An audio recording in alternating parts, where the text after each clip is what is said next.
Ça fait longtemps que je n'ai pas fait un petit tour de magie dans une intro.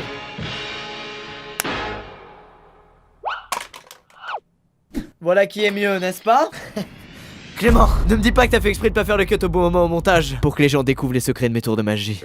Les amis, aujourd'hui c'est une vidéo chelou, mais j'ai trop envie de la faire parce que ce que j'ai découvert hier, c'est très bizarre. Il y a une chaîne qui s'appelle Sympa. Ok, je sais pas si vous connaissez, elle a quand même plus d'1 million d'abonnés. Et sur cette chaîne, c'est que des vidéos extrêmement putaclic qui proposent des sortes de quiz. Comme par exemple, découvre si tu peux passer le test d'agent spécial du FBI. Moi, Lucas Auchard, ma carrière, elle fait coup-ci coup-ça. Coup-ci coup-ça. Réutilisez ce terme s'il vous plaît en 2018. Alors j'aimerais bien assurer mes arrières et savoir si en cas de pénurie YouTube, je peux me reconvertir facilement et rejoindre les rangs du FBI. Alors je vous propose qu'ensemble on fasse quelques-uns de ces tests de la chaîne Sympa. C'est parti. Ouh, attention. Top secret mais c'est quand même sur YouTube et ça a fait 2 millions de vues. Bon, découvre si tu peux passer le test d'agent spécial du FBI. Être agent spécial du FBI est l'un des emplois les plus difficiles à obtenir. Selon les statistiques, moins de 5% des candidats sont acceptés. Ah, mais moi et ma communauté, on fait partie de ces 5% gamin. Répondre à un certain nombre de questions peut montrer si le candidat a un potentiel naturel pour développer une pensée créative et des compétences de raisonnement logique. Ça se tient jusque là. Ferais-tu partie des rares personnes à réussir le test? Ok, quelle est la première énigme? Je veux tout savoir. 2 pilules. Un tueur en série kidnappait des gens et leur faisait prendre une sur 2 pilules. L'une était inoffensive et l'autre était toxique. Quelle que soit la pilule prise par la victime, le tueur en série prenait l'autre. Chaque fois, les victimes mouraient et le tueur en série survivait. Comment le tueur avait-il toujours la pilule inoffensive? Oh là là, on a du temps. Y a aucune pilule qui était aucune pilule était toxique, c'était l'effet placebo. On va dire que c'est l'effet placebo inversé. Étant persuadé qu'il est tombé sur la mauvaise, le mec meurt. Pire théorie. Réponse: les 2 pilules étaient inoffensives. FBI! Le poison était dans le verre d'eau que les victimes buvaient. Recalé! Ouais, bon après, on a le droit de se tromper à une question, tu vois, on peut quand même rejoindre le FBI, c'est pas foutu non plus quoi. Boisson. Un homme et une femme sont allés au restaurant pour dîner. Pendant qu'ils attendaient le plat principal, elle a commandé 5 boissons avec des glaçons car elle faisait très chaud et qu'elle était assoiffée. La femme en a bu 4 en même temps, tandis que l'homme en a bu seulement une. Après un moment, l'homme est tombé malade et est mort. Les médecins ont affirmé que toutes les boissons étaient empoisonnées. Pourquoi la femme était-elle encore vivante quand l'homme était mort? Laissez-moi 1 minute.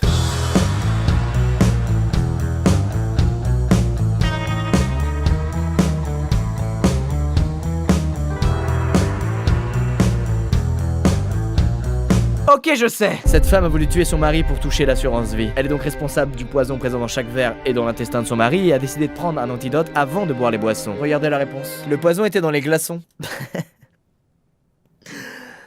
C'est exactement ce que j'ai dit. Il y a genre juste quelques lettres qui changent. Comme la femme a bu très rapidement, les glaçons n'ont pas eu le temps de fondre. L'homme, quant à lui, a bu très lentement et le poison a fondu dans sa boisson. Ouais, c'est vrai, c'est une explication parmi les autres. Mais, si je puis me permettre, on dirait pas les énigmes que tu racontes en colo? Tu sais, quand il est bien tard et quand tu fais chier vraiment ton groupe de potes. Magnétophone. Imagine la scène suivante. Un homme a été retrouvé mort avec un pistolet dans sa main et un magnétophone à côté de lui. Le détective a appuyé sur le bouton play et a écouté le message. Le message disait: je suis fatigué de cette vie et j'ai décidé de dire adieu à ma douleur et ma souffrance. Suivi d'un son de coup de feu. Le détective ne croit pas à l'hypothèse du suicide. Pourquoi le détective pense-t-il que c'était un meurtre?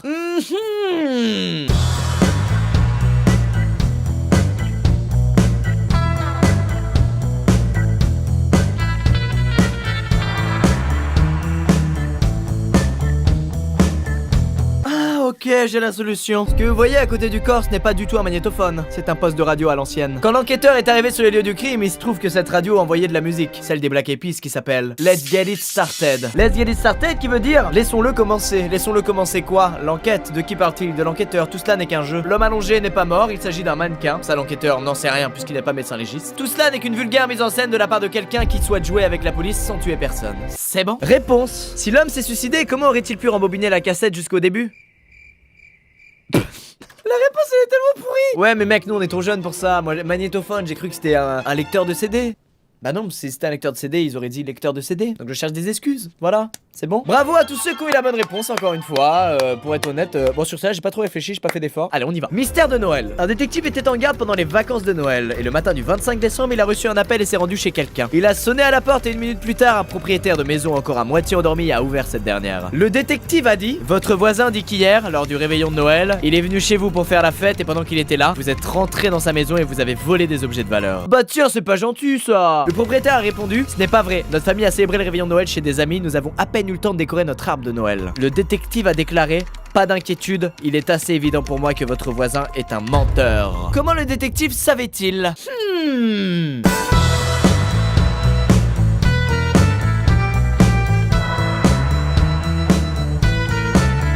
Bon, cette fois j'ai la solution. Non, pour de vrai, j'ai vraiment réfléchi. Si le réveillon du voisin de cet homme s'était bel et bien passé chez cet homme, on est d'accord qu'il y aurait eu du monde, il y aurait eu beaucoup de déchets, beaucoup de débris. En toquant chez cet homme, le mec vient tout juste de se lever, il a la laine du matin, il est déphasé, il est dégueu. Alors à quel moment exactement aurait-il eu le temps de ranger tous les débris de la fête? À aucun moment. Il est donc évident que le voisin ment et que le réveillon n'a jamais eu lieu chez cet homme-là. Là, je suis sûr j'ai bon. Les guirlandes lumineuses de l'arbre de Noël sont débranchées et il manque d'ailleurs une ampoule, elle ne fonctionnerait pas sans elle. Hein? Il était clair pour le détective que le propriétaire disait la vérité, il avait décoré le sapin avec tellement de précipitation qu'il n'avait même pas vérifié si les guirlandes lumineuses fonctionnaient ou non. Bah c'est complètement de la merde. Mais mec, bah, c'est encore plus simple de prouver le truc avec ma théorie à moi. Il est crevé, il vient de se lever le gars, et genre chez lui tout est nickel rangé. Oh bref, c'est chiant mon explication. Vas-y, j'avoue c'est mieux le truc de la guirlande. Bravo à ceux qui ont eu raison, et je pense qu'ils sont zéro. Qui est la mère? La mère Teresa. Regarde l'image. Ouais.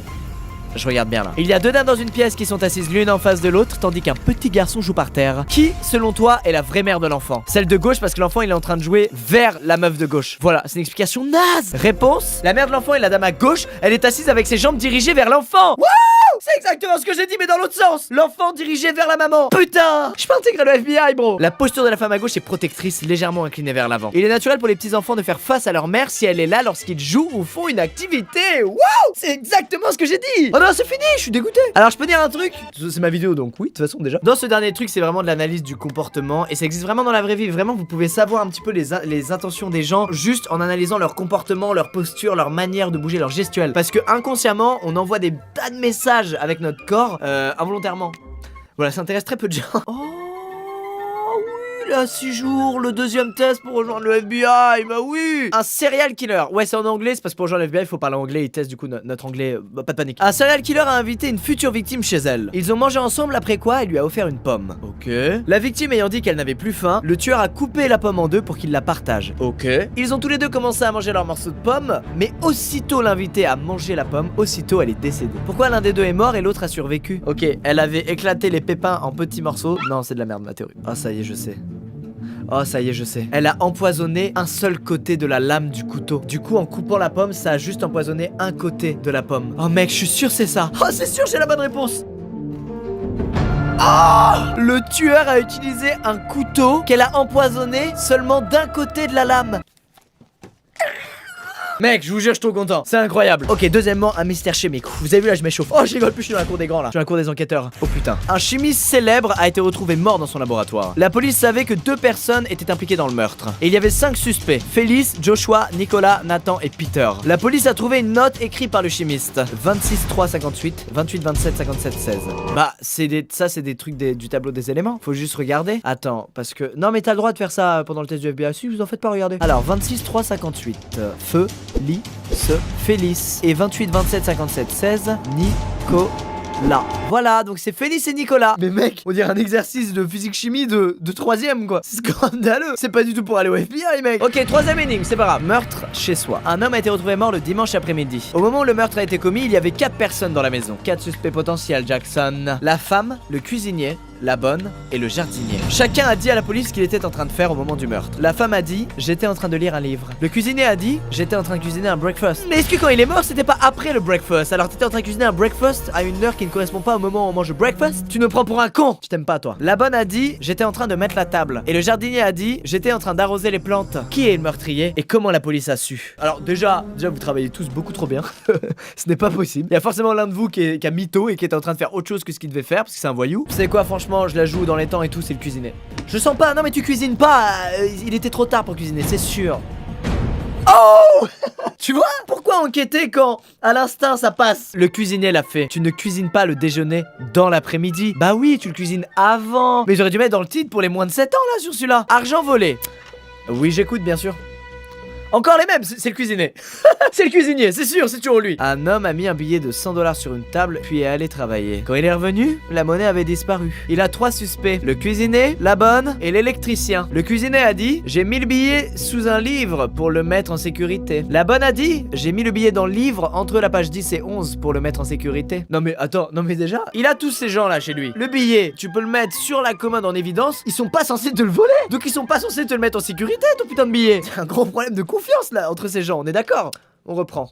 L'homme a checké dans le livre et il y avait rien entre la page 10 et 11. L'électricien a dit, j'ai vu le billet sortir un peu du livre et je l'ai bougé entre la page 11 et 12 pour le maintenir en sécurité. Il y a un gros problème dans cette maison. Bon, on récapitule. Le cuisinier, il a pris le billet, il l'a mis sous le livre. La bonne, elle a vu le billet alors qu'il était sous... Comment est-ce qu'elle a vu le billet alors qu'il était sous le livre? La bonne est coupable. Voilà. Ah moi je le fais au flair, vous allez voir, regardez, je me trompe jamais en plus. Regardez bien, vous allez voir. Bon, un électricien, une bonne, franchement ça se ressemble un peu déjà. Déjà, non, pour ma défense. Ah oui, je suis débile, ah oui, la débilité, ah oui. En gros, ouais, je vous explique. Ouais, ça c'est la signature dans l'arrêt, ouais. Non, mais voilà, bon. Page 10, page 11, le billet. Page 11, page 12, comment tu caches entre ces deux pages?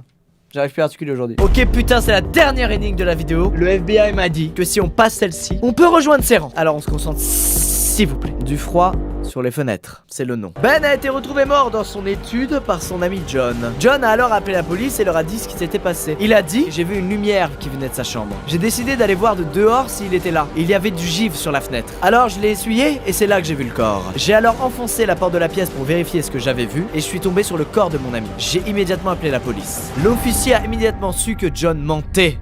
Comment il a su ?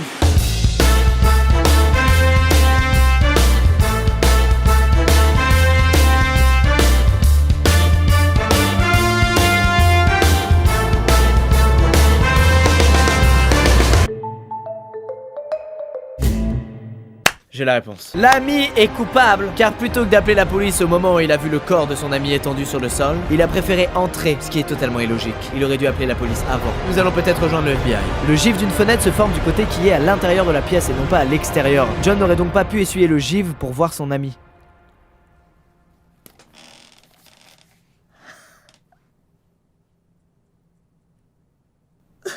Les amis, c'est la fin du test. J'espère que vous l'avez passé avec succès. Ce n'est pas mon cas. J'ai un peu le seum, oui c'est vrai. Bon, bravo à cette chaîne YouTube qui a juste pris des énigmes qui sont connues depuis 8 ans, mais qui a eu l'ingéniosité de marquer test pour rejoindre le FBI. Ça fait longtemps qu'on n'avait pas fait des petits quiz, qu'on n'avait pas fait travailler les méninges. Ça a quand même fait kiffer, même si c'est de la bonne grosse connerie. Gros bisous, à très vite. Oh, c'est ce que tu marques dans la fin d'un SMS que t'envoies à ta maman, ça. Vrai ou faux? Énorme. Elle like si t'es reconnu. Énorme. Je me fatigue.